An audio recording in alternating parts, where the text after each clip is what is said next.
Hi everyone, welcome to this video. This is Aarti Mishra, one of the top and verified educator.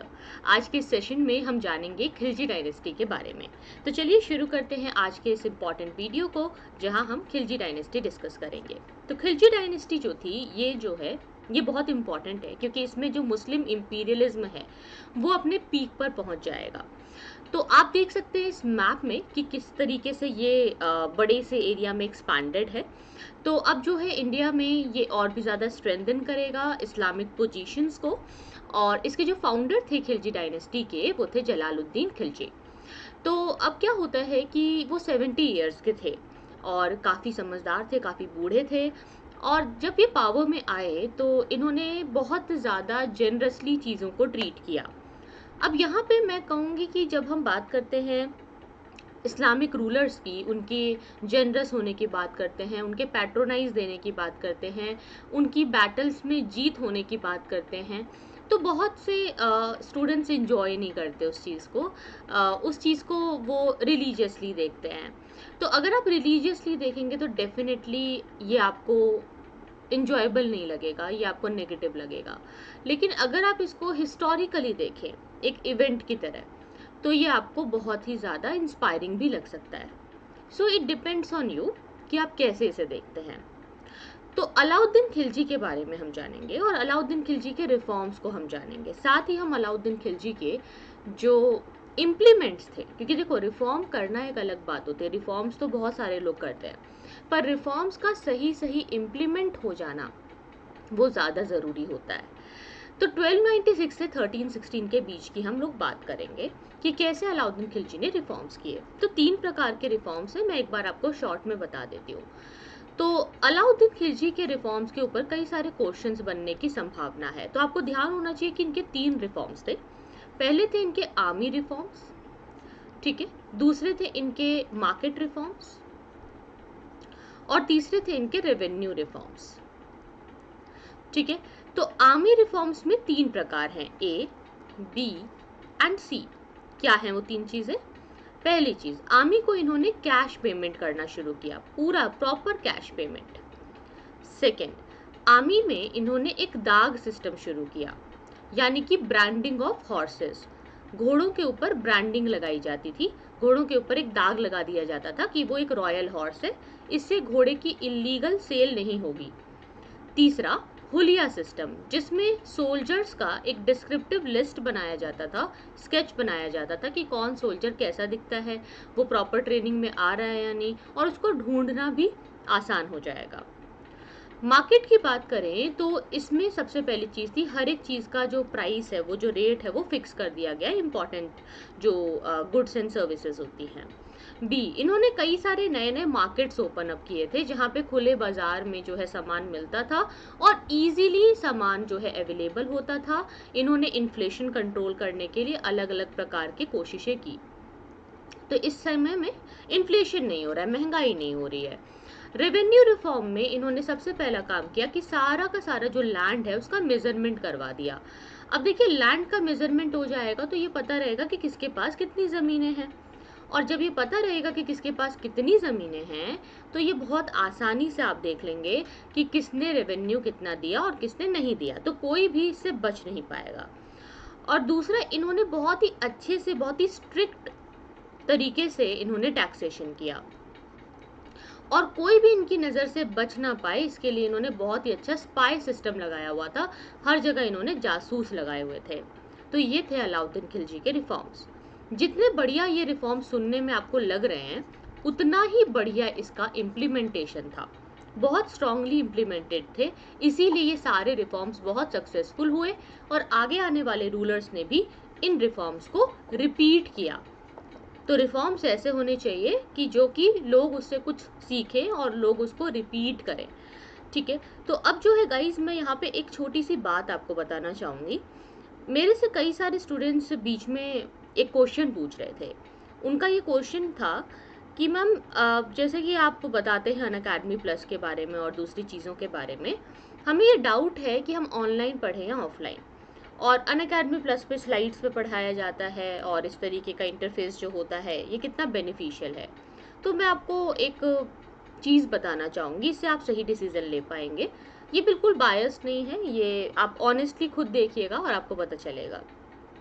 आपको अगर कोई topic समझ नहीं आता है, ठीक है, कभी भी आप बुक पढ़िए, आपको कोई टॉपिक अगर समझ में नहीं आता है तो आप उस टॉपिक को सर्च कीजिए। अभी तो खैर कोचिंग सारे बंद हो चुके हैं, लेकिन पहले क्या था कि काफ़ी सारे कोचिंग सेंटर्स भी अपने कोचिंग का वीडियो डालते थे। आप कोई टॉपिक पे किसी कोचिंग का वीडियो देखिएगा, जो कि किसी कोचिंग सेंटर की क्लास की रिकॉर्डिंग होती है, और आप उसी टॉपिक पे वीडियो देखिएगा अपने फेवरेट एजुकेटर का, जिनको आप पसंद करते हैं। जैसे अगर आप हिस्ट्री के लिए देख रहे हैं तो आप मेरा वीडियो देख सकते हैं, आप अभिषेक श्रीवास्तव का वीडियो देख सकते हैं, आप प्रतीक नायक का वीडियो देख सकते हैं, या आप आरती छावड़ी का वीडियो देख सकते हैं। ऐसे बहुत सारे जो है टीचर्स हैं। तो आप एक बार अपने फेवरेट एजुकेटर का वीडियो देखिएगा, आपको एक डिफरेंस फील होगा कि आपके जो एजुकेटर आपको पढ़ाते हैं वो बहुत ही ज़्यादा प्रिसाइज्ड, उसमें नोट्स होते हैं और हर चीज़ सामने लिखी हुई होती है। आपका ना टाइम कम वेस्ट होता है इसमें, कम टाइम में आप ज़्यादा चीज़ें पढ़ पाते हो। दूसरी तरफ मैं ये नहीं कहूँगी कि कोचिंग में बुरा पढ़ाते तो बहुत अच्छा है, लेकिन कोचिंग में ना आपका टाइम उतना सेव नहीं हो पाता, और कोचिंग में आपके पास प्रॉपर उतने अच्छे से नोट्स नहीं मिल पाते जैसे आपको पीपीटीज में पीडीएफ नोट्स मिलते हैं यहाँ पे। इसीलिए आपको हमेशा ही मैं ये कहूँगी गाइस कि आप अपना डिसीजन सोच समझ के लें कि आपके लिए टाइम, सही नोट्स और प्रॉपर गाइडेंस बहुत ज़रूरी है। और अंत में पढ़ना आपको है, अंत में मेहनत आपकी है। तो अगर आपको इंटरेस्ट हो और मन करे कि आपको अनअकैडमी प्लस का सब्सक्रिप्शन लेना है तो आप मेरा रेफरल कोड टॉप 10 यूज़ कर सकते हैं, और जो लेटेस्ट बैचेस हैं उनकी जानकारी के लिए आप डिस्क्रिप्शन बॉक्स में क्लिक कर सकते हैं। टेलीग्राम के थ्रू भी आप हमसे कनेक्ट हो सकते हैं। हमारे टेलीग्राम चैनल का नाम है NCERT आरती मिश्रा, ये सर्च कर लीजिएगा और चैनल को ज्वाइन कर लीजिए टेलीग्राम पे अगर आपने ज्वाइन नहीं किया है। वहीं से आपको ये सारे नोट्स भी मिल जाएंगे। सो चलिए अब आगे बढ़ते हैं, अपने टॉपिक पे वापस आते हैं। हम अलाउद्दीन खिलजी की बात कर रहे थे। तो अलाउद्दीन खिलजी ने 1296 से 1316 के बीच में रूल किया। इन्होंने काफ़ी सारे रेगुलेशंस बनाए, काफ़ी सारी इनकी पॉलिसीज़ थी जिसके द्वारा ये नोबल्स पे कंट्रोल करना चाहते थे। अब ये नोबल्स पे क्यों कंट्रोल करना चाहते हैं? देखिए, जैसा कि आप जानते हैं, ऑलरेडी हमने देखा है कि एक तनातनी शुरू हो चुकी थी कि नोबल्स ऊपर हैं या सुल्तान ऊपर हैं, और इस चीज़ से बचने के लिए बलबन ने बहुत ही रिगरस कोर्ट डिसिप्लिन शुरू कर दिया था। अब जो नोबल्स हैं, कहीं ना कहीं उनको दबा करके रखना, उसको कंट्रोल करके रखना, ये बहुत ज़रूरी है, क्योंकि अगर आपके नोबल्स ही आपके खिलाफ हो जाएंगे तो फिर तो चीज़ें हाथ से निकल जाएगी, तो फिर तो सब कुछ बर्बाद हो जाएगा। अब इन्होंने जो है 4 प्रकार के ऑर्डिनेंसेस इसके लिए शुरू किए, 4 प्रकार के इन्होंने लॉ बनाए थे। पहला, इन्होंने सारे नोबल्स की जो प्रॉपर्टीज़ है उस पर कंट्रोल किया और देखा भाई किसके पास कितनी ज़मीन है, क्या है, नहीं है, पता रहना चाहिए ताकि प्रॉपर टैक्सेशन हो सके। दूसरा, इन्होंने बहुत अच्छा एक इंटेलिजेंस सिस्टम शुरू किया था, यानी कि स्पाई लगा दिए थे हर जगह, और इन्होंने सीक्रेट एक्टिविटीज़ पर ध्यान रखने के लिए, नोबल्स के ऊपर नज़र रखने के लिए बहुत सारे स्पाइस को, जासूसों को लगाया हुआ था, और वो इम्मीडिएटली सुल्तान को रिपोर्ट करते थे कि कहाँ पे क्या चल रहा है। इसके अलावा इन्होंने जो पब्लिकली सेल होता है ना लिकर का, शराब का और ड्रग्स का, उसको बिल्कुल स्टॉप करवा दिया, टोटली स्टॉप। और फोर्थ, इन्होंने जो सोशल गैदरिंग्स होती है, मान लो कोई फेस्टिवल हो गया, कोई कुछ भी ऐसा लोग करते हैं, अननेसेसरी मिलते हैं, मेल मिलाप करते हैं, तो वहाँ पे उन्होंने बोला कि ये अननेसेसरी नहीं होना चाहिए, और जब भी कुछ होगा तो परमिशन लेनी है सुल्तान की। ठीक है, सुल्तान की परमिशन के बाद ही ऐसा कुछ किया जा सकता था। अलाउद्दीन खिलजी के ये जो रिफॉर्म्स थे उसमें मैंने जैसे कि आपको बताया कि आर्मी में इन्होंने बहुत सारे चेंजेस किए। देखिए, सबसे पहले जो सेपरेट मिलिट्री डिपार्टमेंट है वो तो मैं आपको नहीं बताऊंगी, आप बताइए नाम क्या है उन रूलर्स का। पिछले जो वीडियो है उसमें मैंने आपको उनका नाम बताया था, you need to tell me. ठीक है, तो मैं आपको ऑप्शन दे देती हूँ, इल्तुतमिश, रजिया सुल्तान, बलबन या फिर कुतुबुद्दीन ऐबक। इन चारों में से किसने सबसे पहली बार सेपरेट मिलिट्री डिपार्टमेंट शुरू किया था? आप बताइएगा कमेंट सेक्शन में, इफ़ यू रिमेंबर। ठीक है, बताइएगा। लास्ट क्लास में मैं इस चीज़ को डिस्कस कर चुकी हूँ। अच्छा, अलाउद्दीन खिलजी के जो रिफॉर्म्स हैं इसमें आर्मी में इन्होंने क्या किया था, एक बहुत बड़ी आर्मी रखी थी। देखो, एक लार्ज परमानेंट आर्मी को मेंटेन कर रहे हैं और उनको पे कर रहे हैं कैश में। कैश में पेमेंट करना एक बड़ी बात क्यों है? देखिए, इसीलिए एक बड़ी बात है, जब आपके पास एक बहुत बड़ी आर्मी होती है, आप उसको कैश दे रहे हो और उनको पैसे में आपको खुश रखना है, कम पैसे में खुश रखना है आर्मी को, तो आपको उसके लिए बहुत अच्छी मेंटेनेंस चाहिए होती है। जैसा कि आप मुगलों के टाइम में देखेंगे कि मुगल क्या करते थे, वो जागीरदारी सिस्टम शुरू कर देते थे, वो ऑफिशियल्स को असाइन कर देते थे। बट यहाँ पे बहुत ही अच्छी तरीके से एक प्रॉपर स्टैंडिंग आर्मी है जिसे कैश में पेमेंट मिल रही है।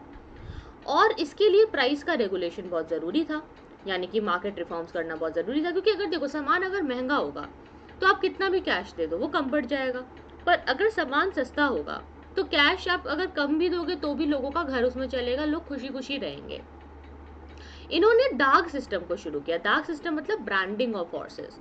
एंड इन्होंने हुलिया सिस्टम को भी शुरू किया। हुलिया का मतलब क्या होता है, डिस्क्रिप्टिव लिस्ट ऑफ सोल्जर्स, जिसमें कि आपको सारे सोल्जर्स का पूरा फेस कैसा है, स्केच कैसा है, उसको बना के रखते थे। और सोल्जर्स वगैरह जो भी होते थे उनको मतलब कि एक ये रहता था कि कौन आया ट्रेनिंग में, कौन नहीं आया। कभी कोई वॉर में, जैसे कई सोल्जर्स होते थे कि अपने खुद नहीं जा करके किसी और को वॉर में भेज दिया, तो ऐसा कोई गलत काम नहीं कर पाएगा, सोल्जर्स के ऊपर थोड़ा सा दबदबा बना रहेगा, इसीलिए ये किया गया। साथ ही इन्होंने 4 सेपरेट मार्केट्स जो हैं शुरू किए थे दिल्ली में। एक तो इन्होंने ग्रेन के लिए, दूसरा इन्होंने कपड़ों के लिए, शुगर के लिए और ड्राई फ्रूट्स के लिए, बटर एंड ऑयल के लिए, और एक इन्होंने किया था हॉर्सेस के लिए, स्लेव और कैटल्स के लिए। तो देखो ग्रेन्स जो हैं अलग अलग प्रकार के, वो एक अलग मार्केट में बिकते थे। कपड़ा, चीनी, ड्राई फ्रूट, बटर और ऑयल अलग मार्केट में बिकता था। हॉर्स, स्लेव्स, कैटल ये सब अलग मार्केट में बिकता था। और जो बाकी इसके अलावा मिसलेनियस कमोडिटीज होती हैं, यहाँ वहाँ का दूसरा सामान होता है, इसके लिए एक अलग मार्केट था। तो हर मार्केट अलग अलग था। जैसे कि आप देखेंगे आपके शहर में भी हर एक मार्केट जो है एक अलग चीज़ के लिए फेमस होता है।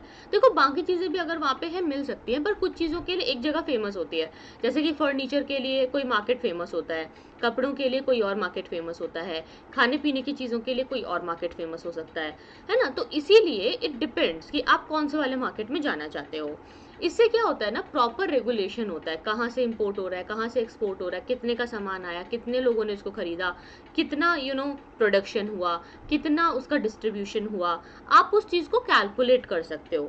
अगर आप कैलकुलेट करोगे तभी तो आप उसकी प्लानिंग बनाओगे, पॉलिसीज बनाओगे। तो प्रॉपर गवर्नेंस के लिए ये काफ़ी ज़रूरी होता है, ठीक है, ये काफ़ी इंपॉर्टेंट हो जाता है। हर एक मार्केट जो है उसके ऊपर एक बहुत हाई ऑफिसर थे जिनका कंट्रोल होता था।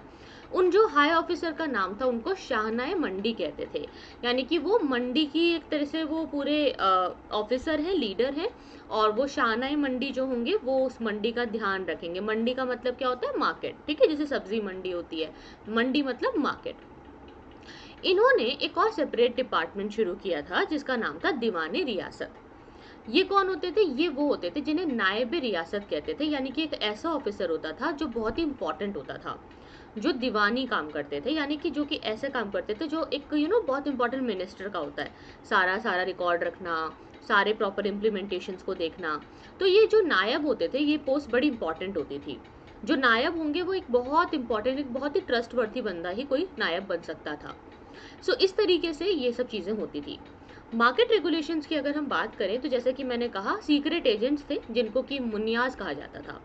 अब ये जो मुनियाज थे ये हर जगह जाते थे और रिपोर्ट देते थे सुल्तान को कि कहाँ क्या चल रहा है, कैसी फंक्शनिंग हो रही है, किसी ने कोई लॉ तो नहीं तोड़ा, किसी ने कोई रेगुलेशंस तो नहीं तोड़ा। तो आप देख सकते हो कि जासूसों के ऊपर भी जासूस लगे हुए हैं, और कोई भी मतलब आप देख सकते हो कि कोई भी गलत काम नहीं करेगा। हर किसी के ऊपर एक प्रॉपर तरीके से तलवार लटक रही है कि तुम गलती नहीं कर सकते, और अगर कुछ किया तो उसको बहुत बहुत हार्श तरीके से पनिश किया जाता था। लैंड रेवेन्यू का जो एडमिनिस्ट्रेशन था वो सुल्तान के अंदर अगर आप देखो तो बहुत अच्छे से रेगुलेट किया गया है। ये पहले सुल्तान थे जिन्होंने पूरी लैंड का मेजरमेंट करवा दिया। This is a big thing guys, ये बहुत इंपॉर्टेंट बात है। आप देख रहे हो ये ना रूट्स पे वर्क कर रहे हैं। ये जो प्रॉब्लम है, प्रॉब्लम को ऊपर ऊपर से सॉल्यूशन नहीं कर रहे। एक तो चीज होती है कि आपके पास कोई दिक्कत आई है तो आप ऊपरी रूप से उसमें एक ओवरऑल मैनेजमेंट कर रहे हो, ऊपर ऊपर से लग रहा है कि हाँ आपने प्रॉब्लम को सॉल्व कर दिया, बट इंटरनली वो चीज ठीक नहीं है। अलाउद्दीन खिलजी हर एक चीज का रूट कॉज ढूंढते थे और उस रूट के ऊपर वर्क करते थे कि वो प्रॉब्लम क्यों हो रही है, वो प्रॉब्लम का रीजन क्या है, उस प्रॉब्लम का पता लगाते थे, उस प्रॉब्लम पे प्रॉपर काम करते थे। इसके बाद इन्होंने जो है कैश भी कलेक्ट किया था, एंड ये देखते थे कि भाई जो कैश का कलेक्शन है वो कैसा हो रहा है, और जो कैश का कलेक्शन होता था उसमें सुल्तान का पूरा पेमेंट निकल जाएगा कि भाई सोल्जर्स को पेमेंट करना है, क्या देना है, नहीं देना है। तो प्रॉपर रेवेन्यू ये टैक्स जो है कैश में लेते थे। तो यहाँ से एक तरफ से कैश लिया, दूसरी तरफ से कैश दिया। इनका ये जो लैंड रिफॉर्म था वो एक तरह से बेसिस बना फ्यूचर रिफॉर्मर्स के लिए, क्योंकि देखिए आगे बहुत सारे रिफॉर्मर्स आए, रूलर्स आए, जैसे कि शेर शाह सूरी आए, अकबर आए, सभी राजाओं ने, अकबर ने भी इनसे बहुत कुछ सीखा और उन्होंने उस चीज़ को इम्प्लीमेंट किया। अगर बात करें मिलिट्री कैंपेन्स की, तो अलाउद्दीन खिलजी ने अपनी आर्मी जो है वो मंगोलों के अगेंस्ट भेजी एंड 6 बार मंगोलों के खिलाफ इन्होंने युद्ध लड़ा था। जाहिर सी बात है कि अगर मंगोलों के खिलाफ वो आर्मी भेज रहे हैं और लड़ रहे हैं, वो उनके मनोबल को दर्शाता है। क्योंकि देखिए गाइस, अगर आपको याद हो तो इल्तुतमिश के समय में जब इल्तुतमिश के पास जो है एक तरीके से मौका मिला था कि वो लड़े मंगोलों से, या बलबन की ही बात की जाए, तो हर कोई डरता था। हर किसी के मन में होता था कि हम नहीं लड़ सकते, हमारे बस की नहीं है, हम क्यों मंगोलों से फालतू का पंगा लें और अपना जान और माल की हानि करें। लेकिन इल्तुतमिश और बाकी सारे रूलर्स अपनी जगह, अलाउद्दीन खिलजी की पॉलिसीज अपनी जगह। अलाउद्दीन खिलजी का था कि नहीं, हम मंगोलों के खिलाफ लड़ेंगे, और वो जीत भी जाते थे। अल्टीमेटली ये सक्सेसफुल भी रहा। थाउजेंड्स ऑफ मंगोलों को इन्होंने मारा। और उसके बाद अलाउद्दीन खिलजी ने एक चीज़ पे ध्यान दिया। उन्हें पता था कि if this is the map of India, तो सारे इन्वेशन इंडिया पे कहाँ से हो रहे हैं? नॉर्थ वेस्टर्न पार्ट से हो रहे हैं। मंगोल अगर आएंगे तो कहाँ से आएंगे? इसी पार्ट से आएंगे। तो क्यों ना यहाँ पे किलाबंदी कर दी जाए, यहाँ पे फोर्टिफिकेशन कर दिया जाए, इस इलाके को पूरा बंद कर दिया जाए। अगर ये इलाका पूरा क्लोज हो जाएगा, बंद हो जाएगा, तो कोई रास्ता ही नहीं बचेगा किसी के आने का। तो सारे गैप्स को फिलअप कर दो, सारे रास्ते को बंद कर दो। इन्होंने इंडिया के नॉर्थ वेस्टर्न फ्रंटियर को फोर्टिफाई कर दिया और वहां पे एक वार्डन को नियुक्त किया। एक बंदे को बोला कि तुम यहाँ पे ध्यान रखोगे और सारी चीजों को देखोगे कि यहाँ से कोई अंदर आने ना पाए। तो फोर्टिफिकेशन करवा दिया और गाजी मलिक को अपॉइंट किया वार्डन के रूप में कि तुम यहाँ पे मार्च करोगे, इस एरिया को प्रोटेक्ट करोगे, इस जगह का ध्यान रखोगे, और तुम्हें ध्यान से इस जगह पे पूरी नज़र बनाए रखनी है कि कोई नॉर्थ वेस्टर्न फ्रंटियर से इंडिया में ना घुस पाए। अब गाजी मलिक अपने काम पे लग गया, लेकिन गाजी मलिक बहुत चालाक था। ये बैठा था ताक लगाए कि कैसे कुछ ऐसा हो कि वो खुद रूलर बन जाए। वो बहुत महत्वाकांक्षी था। इसके बाद आप ये देखेंगे कि उन्होंने नुसरत खान और उलूग खान को भेजा गुजरात कैप्चर करने के लिए 1299 में। 1301 में अलाउद्दीन खिलजी ने फिर रणथंभौर के खिलाफ मार्च की और वहां पर काफी समय बिताया। आफ्टर 3 मंथ्स इन्होंने जो है रणथंभौर को कैप्चर किया। इस समय में जो राजपूत महिलाएं थी रणथंभौर की, उन्होंने जौहर कर लिया था। जौहर में क्या होता था कि खुद ही महिलाएं आग में कूद जाती थी। ये एक सेल्फ इमोलेशन होता था। तो आइए कुछ इंपॉर्टेंट इलाकों को देख लेते हैं। आप यहाँ पे देख सकते हैं कि ये जो पार्ट है ये पूरा अलाउद्दीन खिलजी का पूरा ये एम्पायर हुआ करता था और ये बड़ा इंपॉर्टेंट है। यहाँ पे मैं कुछ लोकेशंस चाहती हूँ कि आप ध्यान रखें। आप यहाँ पे देख लीजिए दौलताबाद, वारंगल, ठीक है। ये देखिए चित्तौड़, ये देख सकते हैं आप मुल्तान का इलाका है। ये काबुल है, काबुल पेशावर, ठीक है। और ये आपका अवध। सो इन सारे इलाकों में आपको थोड़ा सा ध्यान रखना है कि क्या क्या कहाँ कहाँ पे है। यहाँ पे ये जो पार्ट है इसको उस टाइम में द्वार समुद्र कहा जाता था। सो होता क्या है कि ये चित्तौड़ का इलाका आप देख रहे हैं, ये बड़ा इंपॉर्टेंट है, ध्यान दीजिए। ये जो चित्तौड़ का इलाका है 1303 में अलाउद्दीन गए और चित्तौड़ के फोर्ट पर हमला किया। यहाँ पे राजा थे, राजा रतन सिंह। राजा रतन सिंह और उनकी जो सेना थे, उनके जो सोल्जर्स थे, वो लड़ते लड़ते हार गए एंड आखिर जो है जब कुछ नहीं बचा उनके पास तो हार मान ली। और राजा रतन सिंह जो हैं और इनके जो सोल्जर्स हैं वो इस लड़ाई में हार जाते हैं। राजपूत महिलाओं ने यहाँ पर भी जौहर किया। इसी में रानी पद्मिनी भी शामिल थी जिन्होंने जौहर किया, और इसी के ऊपर पद्मावत का जो एपिसोड है वो लिखा गया है। तो पद्मावत की जो कहानी है उसके राइटर है जयसी। आपने वो मूवी तो देखी ही होगी। तो वो जो मूवी है, वो जो कहानी है पद्मावत, वो जो कहानी है उसे लिखा था जयसी ने। ये बड़ी इंपॉर्टेंट है, ये बात आपको पता होनी चाहिए। ये प्रीलिम्स के पर्सपेक्टिव से इंपॉर्टेंट होता है। ये छोटी छोटी चीज़ें होती हैं जो कि आपसे क्वेश्चंस में पूछी जाती हैं। इसके बाद जो इनका डेक्कन एंड फार साउथ का कन्केस्ट था, उसमें आप देखेंगे कि कुछ और 4 डायनेस्टीज थी जिन्होंने यहाँ पे रूल किया। यादव थे जो कि देवगिरी में रूल कर रहे थे, ककातिया थे जो कि वारंगल में रूल कर रहे थे, होयसालास द्वार समुद्र में रूल कर रहे थे, और पांड्याज उस समय में मदुरई में रूल कर रहे थे। तो इस समय में आप देखेंगे कि सभी ने एक एक करके घुटने टेक दिए और सभी ने मतलब मान लिया कि भाई अलाउद्दीन खिलजी ही उनके ऊपर है। सबने सबमिट कर दिया था, या तो वो हार गए थे या तो वो अपनी हार मान चुके थे। ठीक है, तो रामचंद्र देव जो हैं इन्होंने सबमिट कर दिया था। प्रताप रुद्र देव ने भी जो है ये जो है हार गए थे लड़ाई में।